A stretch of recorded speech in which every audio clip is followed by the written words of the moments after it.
So I'd like to begin today by thanking Miss Vivian for being my muse for today's topic. She knew it was coming. Our communications these past few weeks really made me realize how much we all struggle with this issue of patience, especially when it comes to our life challenges. And when we think about the idea of being patient, most of us might define it similar to how the kids did, waiting for something to happen. Waiting. But in truth, patience is really about how we wait. It is how we nurture our spirit while we're waiting. That's what real patience is from a spiritual perspective.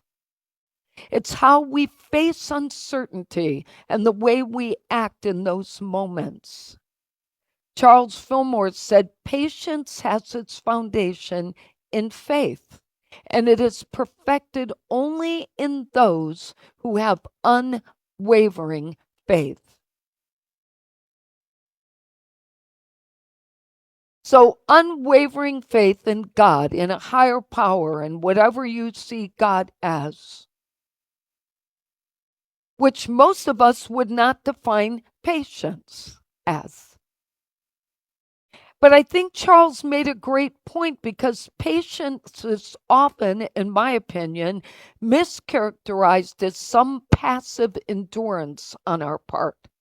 I'll just be patient. Okay? But it isn't.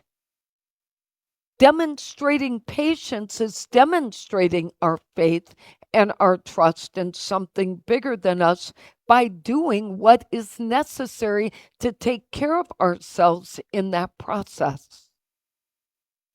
It's our ability to remain calm, as one of the kids said, in the face of adversity, to persevere when answers don't seem to be coming easily, and to hold on to that hope that we all look for when life starts to test us.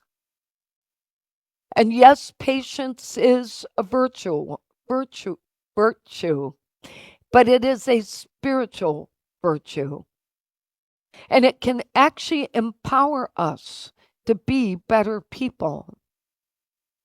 When I think of unity from a unity perspective, when I think of unity, when I think of patience from a unity perspective, I think of all the things we say when we use terms like, oh, it's all in divine order, or divine order will prevail. For me, that is what we're referring to. We're referring to being patient and knowing that it will all be taken care of. But those statements that we make during that time are really just us trying to cultivate that mindset that the patience we need to face whatever is in front of us is going to eventually arrive so that we can stop feeling like we are. And when we make these verbal affirmations, all we're trying to do is align our mind and our feelings with divine timing. Because we all know it isn't about our timing.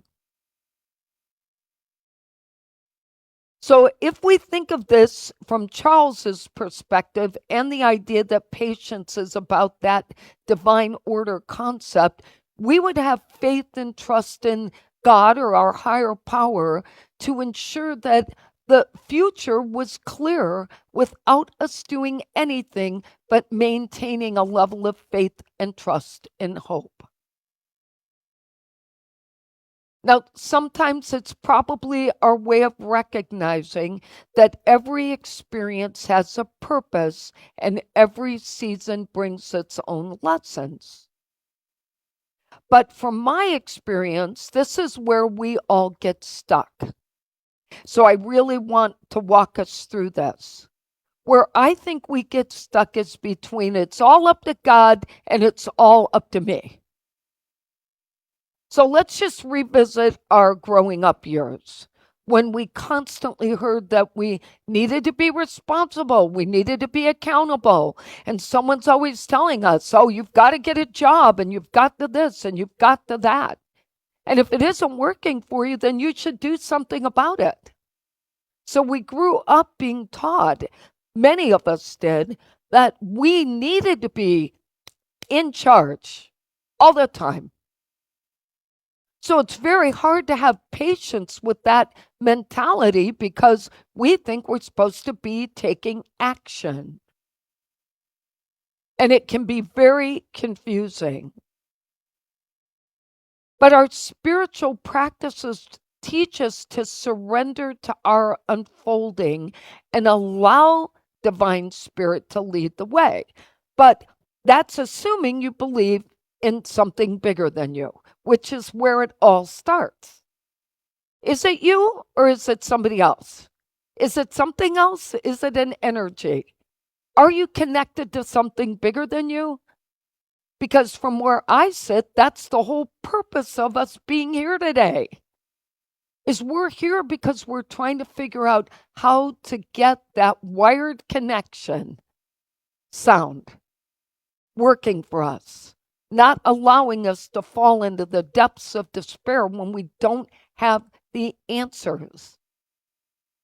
Recognizing that in the moment, while we're waiting for patience, we are supposed to be transforming. But we get stuck between thinking we're in charge and thinking it's up to the universe to help us. Try telling that when you're 11 years old to a parent, the universe is taking care of me. No, that parent says, no, I'm taking care of you and you're the one I have to pay for. I remember. But with all of this in mind, I think there are a couple of questions we can ask ourselves and self-reflect on today. One is, do we have enough faith to demonstrate the patience necessary to allow the rhythms of our life journey to actually show up? Do we have that? Let's just think about that. And are we willing to surrender to a more organic unfolding of solutions and answers? Could we stop for a moment and stop being in charge? Now, in our challenging moments, it's patience that helps us see beyond the obstacles. Surrendering, allowing divine order to play out, requires us to demonstrate patience in this way: pausing, breathing, responding with wisdom, not emotion, and not reacting in haste or frustration. But when you live in a world like we do that celebrates speed and immediate gratification, it's very difficult to wait. Some people can't wait to get out of here and check their phone. Think about it. We are instant gratification people. What did I miss? Kate, what if we were missing nothing? What if what we really needed to do is just be present to us? Just be present. Listen. Wait.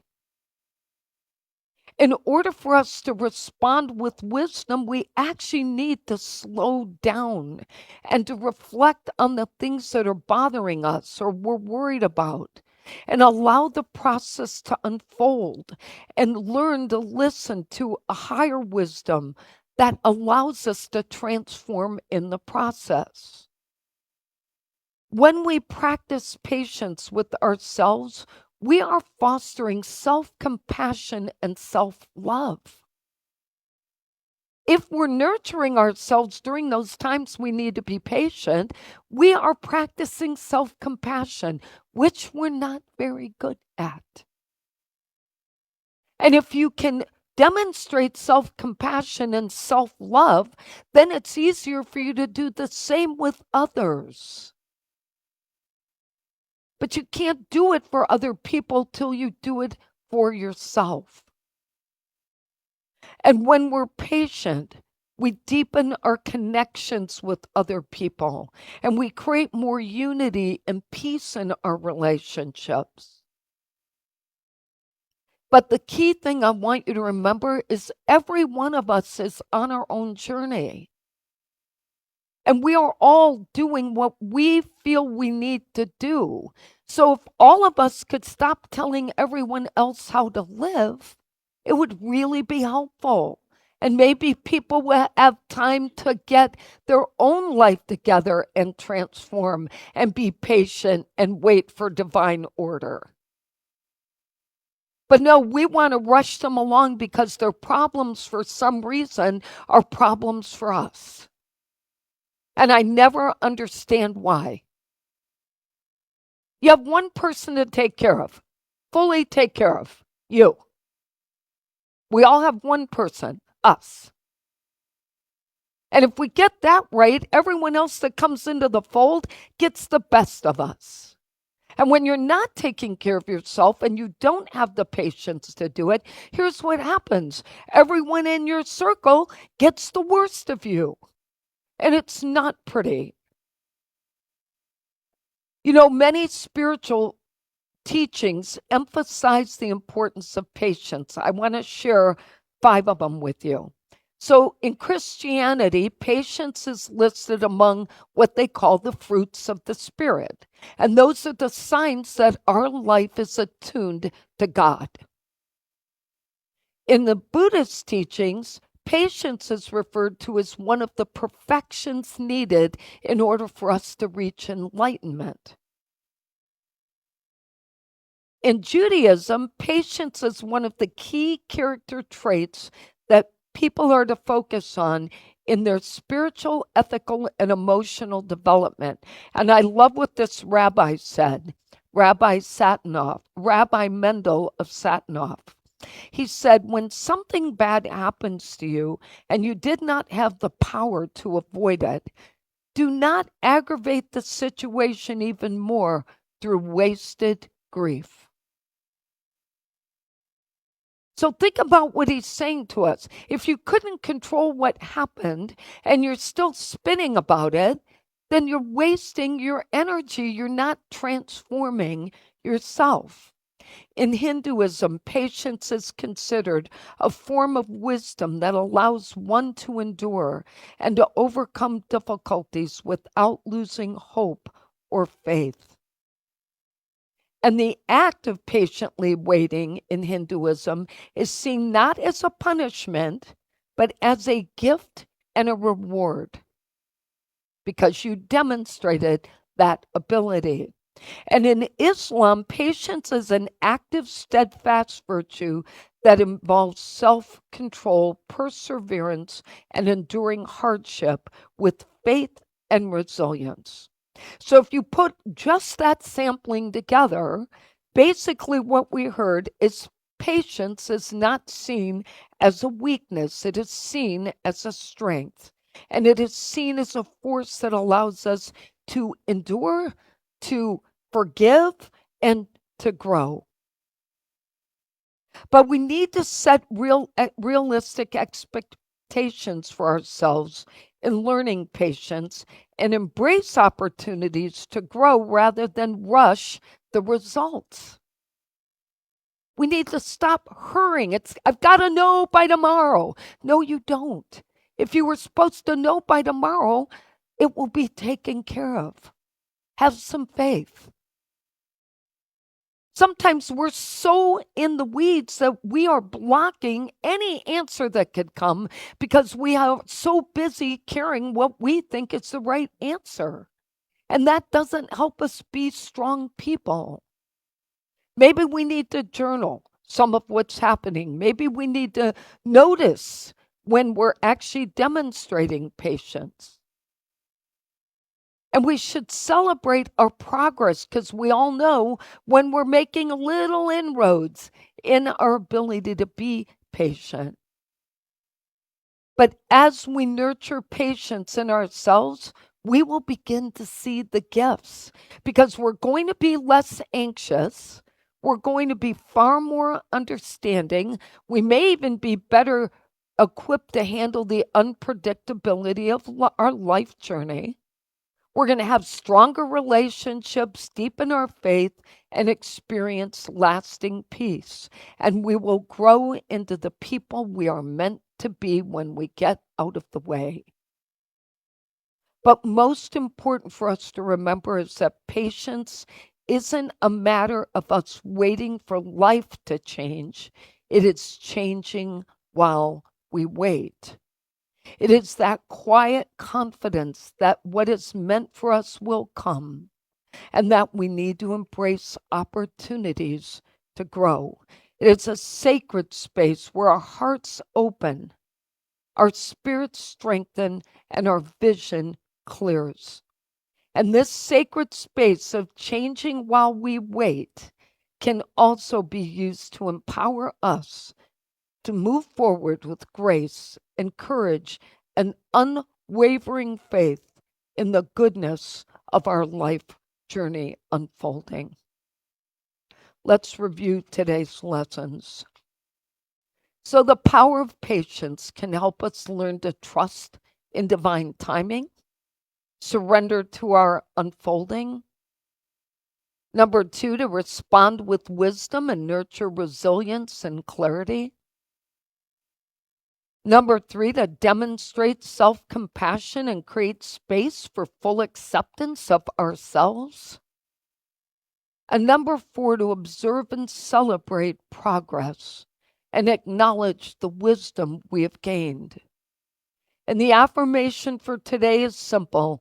I affirm the power of patience. Let's say that together. I affirm the power of patience. And our quote is from Archbishop Fulton Sheen. It says, patience is power. Patience is not an absence of action. Rather, it is timing.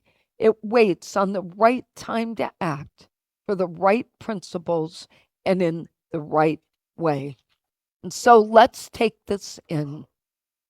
So we pause for a moment to say, thank you, God, for the reminder that faith is needed for us to allow our own unfolding, not just the unfolding of the answers or solutions, but the unfolding of us, so we may bloom wherever we go. Amen.